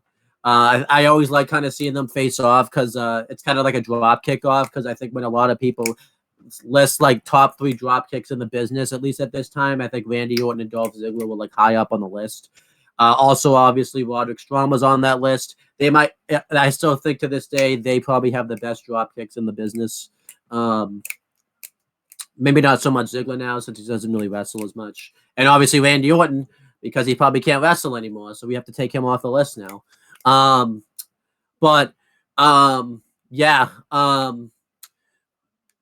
Ziggler dominates the matchup for a couple seconds, and then eventually Randy Orton starts mounting a comeback. He hits a scoop slam on Ziggler. He goes for the draping DDT off the ropes, but Ziggler counters it. Orton goes for the superplex. Ziggler fights out of it. He hits a drop kick off the second turnbuckle. He hits a jumping DDT on Orton, but Orton kicks out of it. Ziggler locks Randy Orton into a headlock, and he does a headstand with it, which was really cool. He has this headlock on him for a while, probably too long. I remember we were kind of booing when this happened, not because we hated the heel, but we just so sick of seeing this headlock at this point. Like, he had this headlock on him for like probably 3 minutes. It was probably a minute and a half too long. Eventually, Randy Orton fights out of it, but Ziggler hits a jumping DDT on Orton, which was cool because that was when he was fairly new to doing this move, so it looked very smooth. Eventually, Randy Orton mounts another comeback. He hits a superplex off of the top turnbuckle. It's not really easy to watch that move anymore because that's what really started screwing up, because long term it screwed up Randy Orton to the point where he probably can't wrestle anymore. He attacks Ziggler on the outside. He throws him into the barricade. He hits the draping DDT from the barricade onto the floor, and then he puts him in the ring. He goes for the cover, but Ziggler gets his foot on the ropes. And then eventually Orton goes for the punch. Ziggler counters into a roll-up, and Orton kicks out of it. Ziggler goes for the DDT again, but Randy Orton turns it into an RKO, and he covers Ziggler and gets the win. Very good match here. I gave it 3 3/4 stars. My biggest complaint with the match is the winner. Didn't make sense. Ziggler was Money in the Bank. Chris and I talked about this in the Battleground Retro. This was Vince's favorite thing to do at this time with the Money in the Bank winner. He would always have them lose right before they cashed in. And then Vince would wonder why not really wonder. Vince would think like, wow, people reacted really well to the cash in. So my method's working here. No, it worked because he booked them so badly. Everyone would be legitimately surprised that they would win the championship later on. And again, look what would happen. He would book them crappy as champions, and then they're like never seen in the main event level ever again, which is exactly what happened with Ziggler. But then different reasons obviously caused that to happen. But it also didn't make sense for Randy Orton to win here because it was reported legitimately he was going to be taking time off for to go shoot, I think 12 rounds, I think it was. So why did he win here? Especially too because they write him off on SmackDown anyway. So why not just have him lose here? All you have to do is have Ziggler hit him with the briefcase twice. That's a concussion storyline right there, and he can just win. It didn't make any sense. This is also right after Ziggler lost to Chris Jericho at SummerSlam, and I know a lot of people are going to say, well, he got the win back on Raw. It wasn't the big show. It wasn't SummerSlam. Ziggler never... They just booked Ziggler and Sandow have to be the worst Money in the Bank booked wrestlers ever. I know you're going to say, I know a lot of people will point to Theory also, but also that was kind of also like really mucked. But Ziggler and Sandow, when they actually hold that freaking contract, have to be the worst booked Money in the Bank wrestlers ever. I still give the match like 3 3/4 stars. The one thing I will say about Ziggler, I'm not even the biggest Dolph Ziggler guy, and I'm getting mad about this, is he was such a great seller. I actually think that was that ended up being a fault to him because I think that's why he kept losing and he gets kind of his ass kicked like a lot during this match because he can sell so well. And I feel like Ziggler should have it's again the Kane thing all over again, where Kane was too unselfish. It affected his career. Ziggler could sell so well, it affected his career. So yeah. Still very good though. We've done career retrospectives before on all these guys. The only thing new we could say about Randy Orton is he may never come back. His doctors, it was reported yesterday. What a great mother. I mean, at least it wasn't Father's Day, but what a great thing to hear on Mother's Day that like his doctors advised him not to really wrestle ever again. That doesn't mean he's not going to wrestle again. That just means it was advised that he's going to wrestle again, but he's probably going to listen because he's like in his 40s and he's got kids that he's going to want to like spend time with. So yeah, no, this was just really sucks because I don't know like if Randy Orton will still do stuff with the business because I just don't see him really wanting to be a backstage guy, and I don't really see him wanting to be like a commentator or anything like that. I do see Randy Orton wanting to give back to the business, but I don't see him really being in that role. So it's just kind of a weird thing. Then we had the Divas Championship match. It was Layla defending against Eve Torres. This match was okay. It was really filler. Probably the best Divas match of the year, which isn't saying much in 2012. Not the best Divas match on the year. I remember later on, Natty and Beth Phoenix had like a classic Divas title match on SmackDown before this, right after this, which was like Beth's last match as like a full timer, I think. Layla dominates the beginning portions of this matchup. Eve's being a fake baby face, but when Layla goes for the handshake, it's a ruse. She stomps she kicks her in the ribs. She throws Layla a couple times back first into the apron, and she dominates Layla that way. Layla gets like a small comeback, and then she misses a crossbody in the corner, and Eve turns it into a Northern Lights like neck breaker type of thing, and gets the win. Not much of a match here. I give it like 2 stars. This really didn't belong on the pay-per-view. The only reason it was is because, again, they needed the Divas title match. They did try to say, like, oh, Layla really wasn't prepared for Eve and all that type of stuff, but I thought Layla looked pretty stupid out there because she got her ass kicked and barely got any offense in, and she was meant to be, like, the champion. I know we've seen this happen before with, like, SummerSlam 2014, but it really just didn't even make any sense. Eve also, in kayfabe, wasn't wrestling all that much, and it really didn't make sense. I mean, obviously, they tried to make sense out of it because she was prepared for the title match where Layla wasn't. But you just saw earlier in the show that Cesaro had a match where he wasn't prepared for and he won. So it just WWE really worked backwards that way. And then Eve was meant to be a fake baby face, but then starts acting like a heel by mouthing off to the crowd. So I think she forgot her role right there.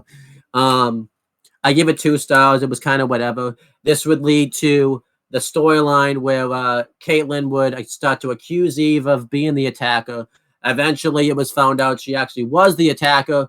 And then once that happened, the storyline fizzled out and really became nothing. They just had matches randomly every week. and then eventually Eve left the company. And yeah, that was it. I feel like we've done a career retrospective before on Eve, so we don't need to do any more. Layla we've done, so we don't need to do anything else with Layla. But yeah, so yeah, pretty bad times at the Divas division right here. The only good thing you could say is at least they were doing a storyline with it, but that's only because they screwed up the finish of that Battle Royal. The WWE had no choice but to write a storyline around that. So there you go. Then we had showed a Sujin G. Komen ad. This is when WWE started partnering with Sujin G. Komen. And I hate to say it, even though it becomes like legitimate later, the only one that got merchandise with Sujin G. Komen really was John Cena. You could just definitely tell they were trying to get Cena's merch sales back up because nobody else on this show had merchandise related to Sujin G. Komen. CM Punk didn't. Sheamus didn't. Nobody else did but John Cena. So if that's not a sign right there, they were trying to get his merch sales back up. And I know they said all of the proceeds gonna go to Breast Cancer Awareness Month. It's Vince's WWE. He's not. Don't take that seriously. There's no way all the proceeds did. So I hate to say it, but they did show people in the audience. One of them you could tell did not want to be on camera. I don't know if it was because she just didn't want it known that she had breast cancer, even though she was wearing the shirt. So it's not like it's going to be that big of a secret, or she just didn't want to be on camera. But you could just tell one of them did not want to be on camera. Obviously, WWE will continue to have this partnership for like ever. I think they still have it to this day, which is cool, I guess. But yeah, at the time, it didn't even make sense for them to announce this partnership here because it was September. Like I said, it was September 16th. It wasn't even breast cancer awareness time yet. This was clearly just a way to get John Cena's merch sales up. You're not going to convince me otherwise at this time. Because what a coincidence! Right when Punk goes heel, they do this partnership, and Cena's the only one that has the merchandise. Sorry, I have to say that because it's true. Then Daniel Bryan's backstage. This is awesome. He's screaming that he's the tag team champions. And then Kane comes up. They're arguing. And Dr. Shelby comes in and congratulates them both on being the tag champions. And says that they proved that they could work together. They start yelling at each other. Dr. Shelby tries to get their attention. He starts losing it. This is kind of like the first time you saw that Dr. Shelby might have had some anger management issues himself. Then AJ Lee comes up and says that she went to hell and back pretty much to try to get Daniel Bryan and Kane to work together. And you finally win the tag titles, but you guys still aren't getting on the same page. So Dr. Shelby tries to get them to say something nice to each other. And Daniel Bryan congratulates Kane on winning the tag title. No, well, on his performance in the match, not winning the tag titles. And then when it's Kane's turn to say something, he just walks away. Daniel Bryan's just going off saying, see, this is why I'm the tag team champions. And then he's just going on this tirade. AJ Lee's just consistently telling him to shut up.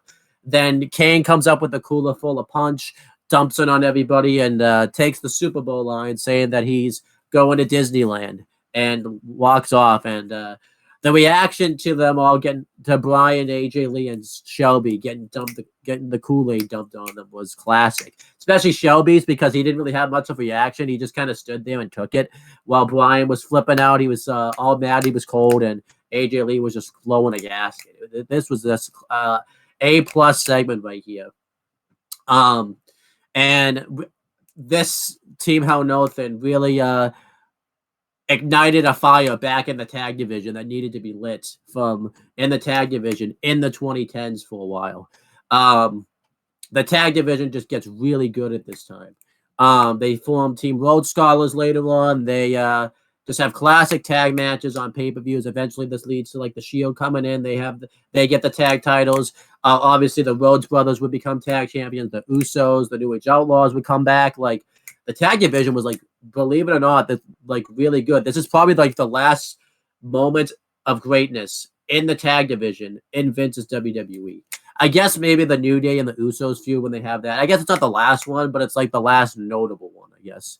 Because I guess the tag division in like 2016 up to like 2018 was pretty good because you had like the Bar and like the Hardys doing their thing on Raw, and then eventually they reformed like Ambrose and Rollins as a tag team. So it's like, yeah, I guess the tag division there was good, but that's probably the last incarnation of like when Vince actually cared about the tag division. So yeah, just really great stuff right here. Then we had the World Heavyweight Championship match. It was Sheamus defended against Alberto Del Rio with and the JBL and Michael Cole's reaction to the segment with Daniel Bryan was A+ because JBL just was speechless and Michael Cole was just laughing. It was great. But yeah, Sheamus defends the World Heavyweight Championship against Alberto Del Rio with Ricardo Rodriguez and David Otunga inside. The reason for this match is they were feuding forever for this World Heavyweight Championship. Eventually it all was supposed to culminate at SummerSlam, but Sheamus cheated to retain the title. So Del Rio was granted a rematch. He had to beat Randy Orton to become #1 contender for the belts, which was really WWE not giving the fans what they wanted because they wanted to see Randy Orton go heel against Sheamus at this time for the belt, but they just never pulled the trigger on it. They didn't go the heel right with Randy Orton until like a year later. So then Sheamus, Del Rio went on to claim that the blow kick was a horrific maneuver, that it was a career-ending maneuver, so he tried to get the blow kick banned. David Otunga was showing all this evidence that like it could cause neck fusion and all that type, or not, like a neck injury and all that type of stuff. And Booker T had to make a decision. So eventually he made the decision to completely ban the blow kick. And Sheamus didn't listen at first and did the blow kick anyways. And Booker T told him that until he finishes his investigation, he's banning the blow kick, and if Sheamus uses the blow kick, he'll be stripped of the World Heavyweight Championship. Eventually, they tried to get Christian in on it, and they only played footage of Christian talking about how dangerous the maneuver was, but they didn't play the whole footage. And yeah, we basically got this match. This is where the steam of this feud was just completely gone because nobody wanted to see this feud anymore, and the matches weren't really all that excited anyways. So it wasn't like they were like having bomb burners on pay-per-views, but they just kept throwing Sheamus versus Del Rio at us, and nobody wanted this feud anymore. Before the match, Sheamus was dressed in Boston colors here because when he came over from Ireland, the first place he like wrestled in was in Boston, so I guess that's pretty cool. Booker T comes out and basically announces that after his investigation, he realized that as WWE superstars, we all take risks when we come into this ring. And he says that he is officially unbanning the blow kick. So I really didn't like the reason that he gave for the reason he unbanned the blow kick, because they just legitimately had a segment on the show beforehand where like it was clearly you could clearly tell that it was bullshit, but Booker T, I guess, doesn't watch the show. Like all they had to do was just have Booker T say, like, not even show that segment. Booker T show that footage from like earlier in the day and realize that the heels have been caught here, but that's not what happened. So Del Rio's upset about this. He's complaining to Otunga, but before the match starts, they go to recreate WrestleMania 28, where Bryan lost in 18 seconds, but instead Del Rio moves, and inadvertently he hits Otunga with the blow kick, and they have a little bit of a match. Sheamus dominates the beginning portions of this matchup and just destroys Del Rio, but eventually Del Rio gets the heat. He throws Sheamus shoulder first into the post while he's on the steps, and then pushes him off of the steps onto the Spanish announce table. He lands arm first. Del Rio starts to target the arm of Sheamus. He hits a couple of double stomps with the arm, but Sheamus kicks out of it. Sheamus mounts a comeback. He hits the 10 beats of the Babylon while he's on the apron, while Del Rio's pronged up against the ring post. And then Sheamus mounts another comeback. He hits the Irish Curse backbreaker, but Del Rio kicks out of it. Then Del Rio hits an arm DDT. He starts targeting the arm of Sheamus. He locks him into the cross arm breaker, but Sheamus fights out of it. There's a point where Sheamus' arm gets tied up in the ropes, and Del Rio kicks the arm a couple times, hits a super kick onto the arm, and then he locks him a second time into the cross arm breaker, but Sheamus gets to the ropes, which the camera guy completely missed. And then eventually Del Rio's upset about this, and eventually Sheamus from out of nowhere hits the bro kick on Del Rio, and he gets the win. This match was good. I gave it 3 stars. I don't think I rated it that way when I saw the match live, because this was at the point where you were just so sick of seeing the match at this point. They wrestled, I think, like 3 times on pay-per-view. 4 if you want to count Over the Limit, because they wrestled in a 4-way match at Over the Limit. Then they were supposed to wrestle on OAL, but Del Rio got a concussion, so they couldn't have the match. Money in the Bank they wrestled, and then SummerSlam they wrestled. And then here they wrestled. And it just didn't make sense, because Del Rio kept losing, and it didn't really feel like anything was being progressed here. It was just terrible. This was when Sheamus, too, as James and I have talked about before, was really bland as a babyface at this time. Like, he was beyond bland. Just, yeah. And Del Rio was getting really bland as a heel. Not obviously as Battleground 2013 level, but pretty damn bland. That's the reason they make the change and turn him babyface later on. We've done career retrospectives on all these guys, so we don't need to do it. Then it shows an ad for the National Guard. They were partnered with them at this time. Then we had the main event. It was the WWE Championship match. It was CM Punk with Paul Heyman defending the belt against John Cena. Great story here, even though it sucks that Punk had to turn heel out of it. Obviously, because Punk and Cena have this chemistry with each other, it always works. CM Punk turned heel on the 1000th episode of Raw, attacking The Rock and demanded respect as champion. He got sick that he was being overshadowed all the time, and he demanded respect, but he would never give respect himself. He retained the belt at SummerSlam after taking credit for Cena's hard work, and then Jerry Lawler got into the feud, and CM Punk talked about how he wanted respect, and the only way he was really going to get respect is if he faced Cena in his hometown and he walked out champion. He never said he had to win; he had to walk out champion. And this is when CM Punk, they started talking about the record, because he was he had the belt for a while by this point, which is really weird to think 302 days was a record for the title, considering the fact that nowadays we have a guy that's held the belt for like over 900 days. So it's just insane. That's how revolutionary, in a sense, CM Punk's title reign was at this time, because it was like the longest time someone had held the belt in the modern era of WWE. I guess JBL was a little longer, but this was also, too, CM Punk was working technically both brands. He was mainly working Raw, but he was also working like SmackDown and stuff.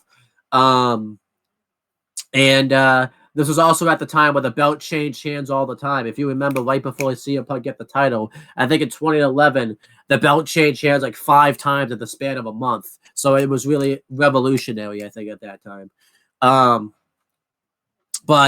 CM Punk demanded respect. And there's this classic promo that John Cena cuts on Punk, where he talked about how CM Punk always demanded respect, but you don't even know what you are. He talked about how CM Punk was in like an identity crisis because he changed gimmicks so often. He talked about how when he cut his pipe on, he really didn't want change in the WWE. He just wanted CM Punk to be a superstar because we didn't get anything that we wanted out of it. And it was just it's just really good promo on that Cena cuts on Punk. Probably one of Cena's best promos up until that point. And it all led to this match. And the match is just class. Paul Heyman, too, had partnered up with CM Punk at this time. Obviously, the history with CM Punk and Paul Heyman was very well known at the time because, and I thought WWE did a pretty decent job of explaining it. They never made it clear like what the partnership was in the beginning. Obviously, we just knew that somehow they were working together. But obviously, I thought JBL especially did a good job mentioning the fact that in 2005 nobody wanted CM Punk in the WWE. It was only Paul Heyman that did and all that type of stuff. So it was really good. The match starts.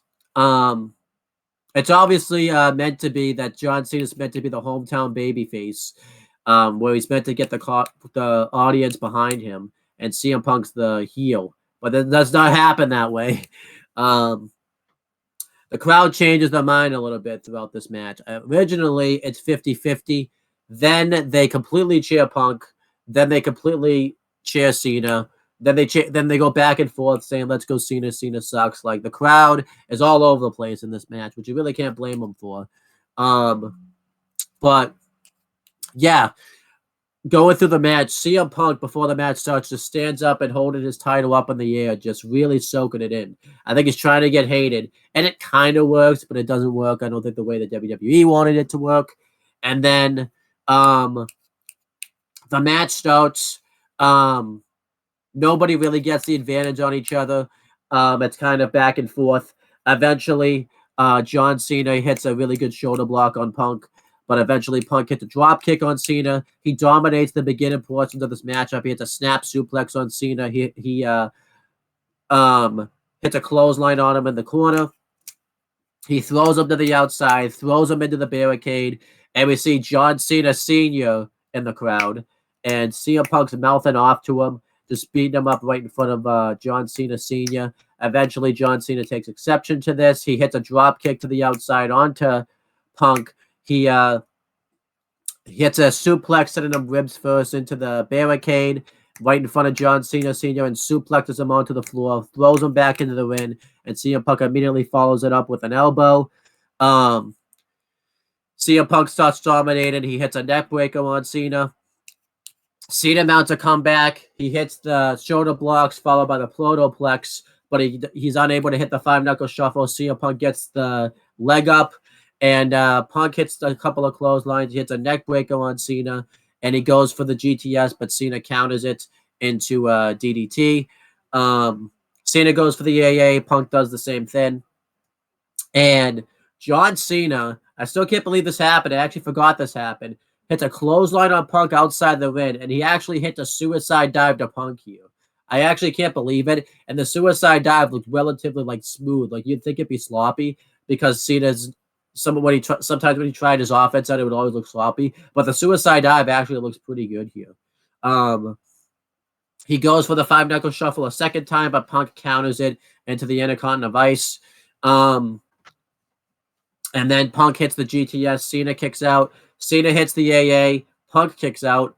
Punk hits an Enziguri on Cena, and Cena kicks out of that.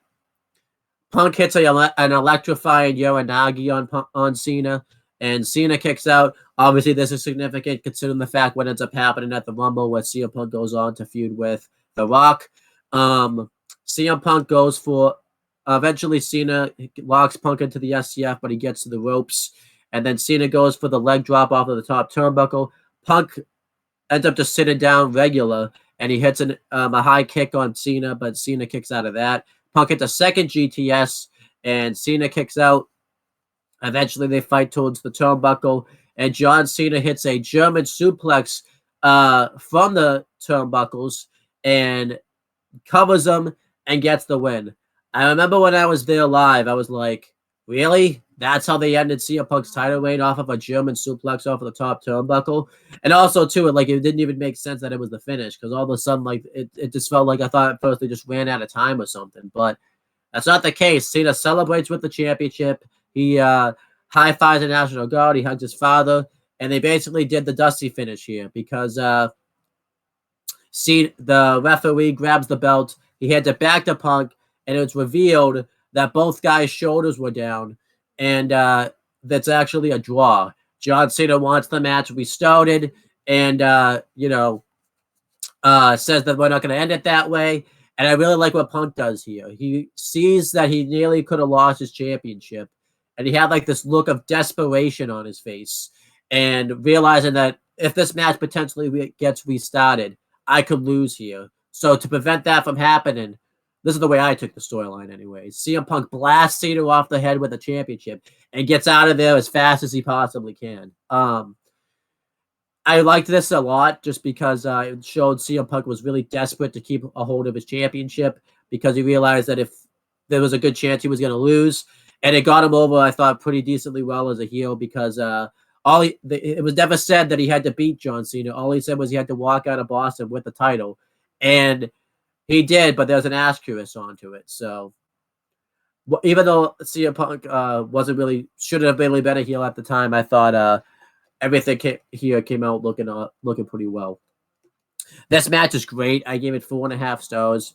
CM Punk and John Cena are just two wrestlers that, no matter what, have that chemistry that they can just go out and have this classic match with each other. And I always enjoyed it. I didn't hate the finish too much because it was meant to build to a rematch at Hell in a Cell where it was going to be Punk and Cena inside the cell, which that probably could have been like one of the best Hell in a Cell matches of all time. It's really a shame we never got that match. But unfortunately, John Cena got an injury. I think he got a bicep injury that prevented him from being in the match. So they had to throw Ryback in there as the replacement. And it ended up being a huge disaster that ruined Ryback to a point where he never recovered ever again. And Cena and Punk would get a rematch with each other. They would have the triple threat match at Survivor Series later in the year. And then they had the best probably match, probably top 5. A lot of people would say on Raw, where Cena beat Punk, and that's like the final match that they've had with each other. Because obviously CM Punk would go on. Believe it or not even 2 years later, CM Punk was out of professional wrestling for like 7 years, which is just crazy to think about. But yeah, great match here, and I really enjoyed it. This match was awesome to watch live too. It was awesome. The crowd went nuts for some of the stuff they were doing in this match, and it just really worked out really well. Before I talk about give the letter grade, I forgot to talk about the DVD ads that aired during Night of Champions. I want to make sure I highlight those because there were some DVD ads that we should talk about. It showed a DVD ad of CM Punk, the best in the world. That was very new because it was the first time CM Punk got a documentary in WWE. So that was pretty cool. He got like a 3-disc set. I don't think I have that DVD, but it's still. I think actually I do have that DVD. I just haven't watched it yet. It's pretty cool because they show ROH footage, which was very rare that WWE would do that, and now they kind of can't do that because another company owns it. They showed the 3-disc set of the John Cena Walk Once in a Lifetime, where they dedicated the whole DVD to going through their feud. Boy, does that become meaningless by WrestleMania 29. A lot of people wasted their money on that DVD. That showed the advertisement for WWE 13 where CM Punk was on the cover. I think the graphics still hold up relatively well. I'm not much of a gamer, so I don't think I try to play games, but I don't think you would want my take on video games because it's I don't play video games as often as other people do on this show and stuff. So, but I think the graphics hold up relatively well. Very significant game for me because it's the first game that I did like a Let's Play to all the way through. I wouldn't suggest watching those videos because I just did it with my webcam and stuff, and it's really bad quality. So I would not suggest watching it. And, I've come to learn that I can't do Let's Plays because I don't talk very much. I'm very focused when I play video games. James will know that because when I've done WYW matches for you, I don't say anything. I'm focused in the game. I'm in game mode. That's very true. And again, it's to the detriment of them sometimes because sometimes I'm so enthused in the game that I'm supposed to do a spot and sometimes I screw up the spot because I'm just so focused and so in tune with what I'm doing. What are we talking about? How when I just play wrestling games, I just get so enthused into the game that sometimes it screws up your WYW codes because I'm supposed to do a spot and I'm so focused on playing the game I forget to do the fucking spot. Like. Oh yeah, but you're way. What do you mean? You're way better than most fucking people. Most people would have been fucking out of it completely. You knew what the hell we were trying to do at least. I said that's why I can't do Let's Plays though, because I don't talk very much in the Let's Plays. I don't know if you ever you probably never watched my Let's Plays because the quality is not the best, but I don't say anything at all during the Let's Plays because I'm just so enthused playing the game. So Nice. Nice. That Huh? should be fun. Well, I mean, we could at least have you watch people have doing Let's Plays. yeah. New Legacy stuff. What else ads did they show on the DVD? They showed like this weird like ad. It was like a horror movie that was made by WWE superstars. I think it was called Barricade, which makes sense obviously because WWE barricades. Limp Bizkit? Huh? Limp Bizkit? No, Barricade. It was a DVD. Yeah, ad, so it was it's Barricade. Limp Bizkit. Head for the barricade! Sorry. Well, it was they made a DVD about it. So maybe not it's Limp the, Bizkit. it was a horror movie, obviously. It looks really bad. Like it does not look like it has a lot of Oh, so what not you're put out- saying is we should totally review it for a watch-along. yeah. It's like a horror movie. There's this bad line in there where they're trying to keep like the spirit or something out, and there's a little girl that says, "Maybe we didn't lock the spirit out, we locked it in." It's like really bad. It's a really bad line they show in the trailer. But you could just tell that was scripted. Yeah. But yeah, it looks. I like but campy. it does not. I like campy bullshit like that, so that should be Yeah. fun to just shit on. But it does not look like it had like a big budget in the movie. It looks very. Oh no, it I'm looks like sure. it didn't I'm look- sure it had to have been fucking terrible. That's why we It got to looked- watch it for the culture. Yeah. And then what else did they show for an ad on the DVD? Oh, the home video ad. They always like to show that. And then it showed the "Please don't try this at home" ad. So actually, some pretty good ads for the DVD. I remember the New Year's Revolution one had some like weird ones. So pretty good ads for the DVD right there. Are you telling me that you're one of those people that just watch those ads religiously? Well, I usually don't, but I do this. I did this time just because of the review. So, I see. but yeah, I think I also talked about too. They showed the WWE 13 ad because the game was incoming, and I talked about how the graphics hold up pretty well. But again, you can't really take my word for it because I'm not much. I try to be as much of a gamer, but I'm not. I'm not really much of a person. I don't think you want to take seriously when it comes to talking about video games because We're talking what? sometimes It's WWE 13. yeah, Yeah, graphics were very good I thought for the so. time anyway. And then I mean, that's pretty much basically, it. It was basically what WWE 2K14 would be. There wasn't really much change. Yeah, I think that's like the last game that pre 2K too. Unless they did another one, but it's not the last one THQ made. I technically 'cause count obviously they made- 2K14 as the last 2K free game because it was already made by THQ before they changed licenses. Yeah, so So it was cool because you got to play the Attitude Era in WWE 13. I remember that's like my first like exposure. Obviously, I know other stuff that happened in the Attitude Era, but I got to kind of live the Attitude Era that way pretty yeah, much. I Because, can't believe, dude, they didn't put beaver cleavage in the fucking game. Like, no, how dare they? It's not I know. historically accurate. How dare they? I think the only one that was left out of the Attitude Era version was obviously Owen Hart because they can't put Owen Hart in. I mean, he obviously wasn't there throughout the whole Attitude Era anyways, so I guess that kind of makes sense. But there's a lot of stuff that was left out of the Attitude Era. Well, yeah, for good reason in a lot of cases. Yeah, but yeah, let's do a letter grade for and then it shows an interview on the home exclusive where Matt Stryker asked Booker T why he reinstated the bro kick, and he just says the same reason. He doesn't really change his reason, and you could have left that out, but they probably wanted to do it for like DVD purposes, so it's kind of like whatever. But yeah, let's go through like the pay-per-view now. If I watch this if you would ask me the next day, and like after I watched it live, I probably would have given this like a B+. I thought it was like a great show because obviously when you go to a wrestling show live, it's great. This was still a good show here. I thought there was some solid wrestling on the show. Not really like a bad match on the show, but nothing like blowaway. So I would give it like a B-. I think Punk and Cena is easily the standout. I would definitely check that match out. I would check out obviously not in terms of a match, but I would obviously check out when Kane and Daniel Bryan win the tag titles because that's a pretty big, that's pretty significant that happens on the show. And I would check out the Fatal 4-Way IC title match. And I would check out Cesaro's match, too, because Cesaro deserves some love. Just don't watch Sheamus versus Del Rio, because even though the match is good. Just don't watch anything Del Rio. He's not nice. He's not a nice man. Maria, why are you being so mean? You're a mean So man. I would give Night of Champions a B minus. And then I could talk about more behind the scenes. Unfortunately, I had to go to school the next day, and I was still in high school, obviously, at the time, because I was 16 years old when this show happened.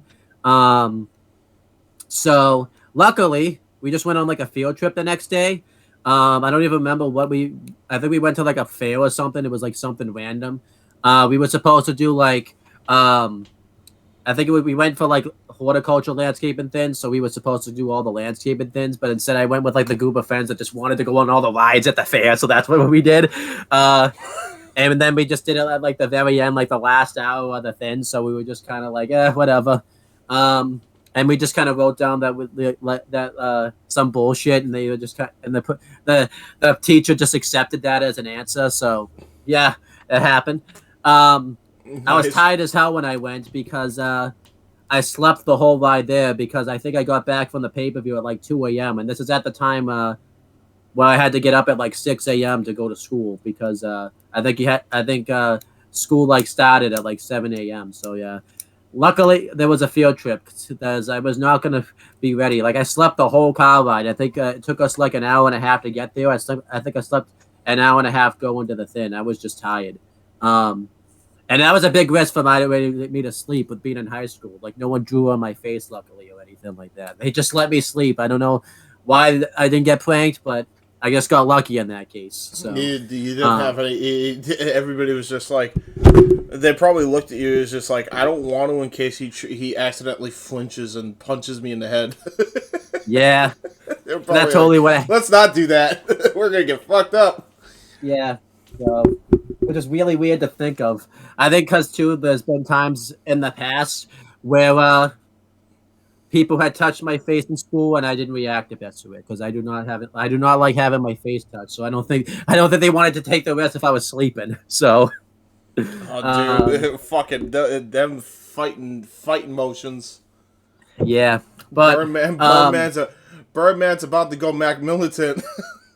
Yeah, so yeah, it was pretty cool. I got to because I remember the big deal was that we had to go to school the next day, and I always kind of lucked out when it came to that because I was basically gonna have a nothing day anyways because we went on a freaking field trip. So I'm like, yeah, let's just going on a field trip. I was able to sleep, just chill. It was not not easy though because it's the first time I did like a pay-per-view and like went. So nice. There you go. And then my teacher accidentally we were supposed to go back to school. He accidentally almost went to like Stamford, Connecticut, and I was like, "Hey, let's stop by the WWE headquarters." But he said we couldn't do that because I was the only one that was a wrestling fan, so it wouldn't have been fair. So and obviously we had to get back to school type of thing. So, and I think Law was in Stamford the next day. I'm pretty sure. Oh, there you go. That correctly. So, of course it was. Yeah, because obviously they don't travel very far. And of course, Raw sucked the next day. I remember I did like this 2-minute video just ranting on Raw because Raw in 2012 at this time was like the shits. Like it was bad. So. Well, what's changed? Well, actually, the lot's changed since then. Yeah. This is. Don't forget, James. This is I'm still stuck in that fucking vortex. Yeah. Don't forget too. This is bad because Raw just went to 3 hours and they did not have they did not know how to manage their time at the time going. They just went to 3 hours and they did not have the time. Watch my fucking luck. The 1 week I fucking tune in is the 1 week Vince is like, I'm taking charge. Damn it. Oh, I hope that doesn't happen. Oh my god! Oh. Hey, just be happy it wasn't the night after WrestleMania you had to watch. So no, that was a shit show. Yeah, it was. But yeah, so that's pretty much it. For this retro, I don't know when you guys are going to see this. Enjoy Night of Champions because I assume this will be out before then. And enjoy Battleground. Enjoy This will be Impact. after the Double or Nothing, which because I'm releasing Double or Nothing Wednesday, and then this the day after. So Okay. And as for stuff to check out, you can check out videos on this channel. James is going to be taking over doing WWE Aftershock. It might have to be the next 2 weeks because I'll just tell you now, I leave tomorrow and I come back the Sunday after, like literally the same day. If you could do a Monday, it's fine. Okay. Please. But I come back I can do one. Don't make me do two, please. Yeah. But I can't do all that shit. Yeah. But yeah, that's pretty much it, guys. And we will talk to you later. And since this is being recorded in the past, talk to you in the future while I'm sitting in North Carolina at the beach chilling. So there you go. And I'm laying in bed, not at the pool, because I'm sad. Good night, everybody. We doing all the classics, you heard it, then I grabbed it. Flow like Method Man, then run like I'm Rabbit. Soon as I hear the bass line, it be my FaceTime. Music's in my veins, so just in case I'm without my iPod or a media player, I'll check my